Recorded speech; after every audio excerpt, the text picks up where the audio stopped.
I have a toddler. I care for him full time, but you also may have noticed that I'm running a lot of businesses by myself. Making videos, running an Etsy shop, writing and performing music, and the business of attempting to be a functional human being. Recently, a bunch of you have been asking me how I find the time to do all of those things and get work done while also keeping a 1-year-old happy and healthy. And honestly, it's usually a pretty big struggle. It's not so much that I find the time, it's that I'm constantly looking for it. The first thing that I try to do is when he's sleeping, I'm working. I work during his naps, and then after he goes to bed at night, I work until I can't keep my eyes open anymore. Unfortunately, I can't always count on those things because sometimes he flat out refuses to nap, and sometimes we have to run errands and he sleeps in the car instead, and I don't get a chance to work that day. Sometimes he doesn't sleep at night. Sometimes I'm too exhausted and I need to sleep at night. But that's kind of where I start. My partner also is amazing, and he works really, really long days all week long, so he can usually take Fridays off, and then I will work on Fridays. Sometimes I'll work on weekends while he spends time with the baby so that I can get extra stuff done. Every once in a while, my partner's family will babysit him, and that is super, super helpful.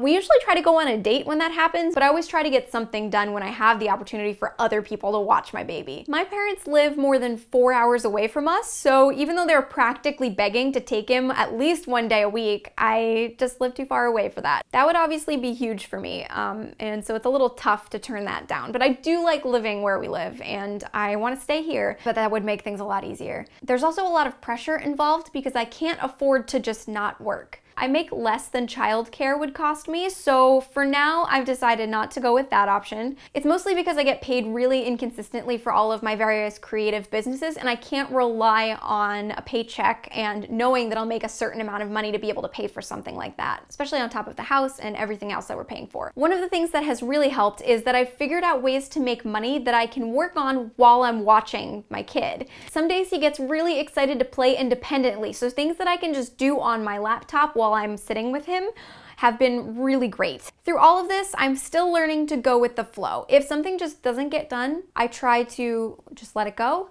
and work on it again when I can. I honestly usually get pretty upset when that happens, especially when whatever I was trying to finish was time sensitive and I have to just scrap the whole thing because I didn't make it in time. But that's just a reality of my life right now. I can't do everything that I want to do. I've had to make a lot of choices about what's most important to me, and I try to focus on those things, and a lot of stuff has fallen by the wayside. I work on my music a lot less than I used to, and I honestly don't take as good care of myself as I should be. But that's kind of what life's all about, right? Just deciding how you want to spend it and making it work for you. If you're struggling to balance everything, whatever those things may be, I hope that this was helpful to you. Sometimes I find that even if there isn't some miraculous solution to all of my problems, just knowing that I'm not alone can help. I'd love to hear your story in the comments below. If you want to make sure that you don't miss any of the videos I've been staying up all night to make, definitely subscribe to my channel and don't forget to hit the notification bell. If you're struggling with this, I hope that things get better for you soon.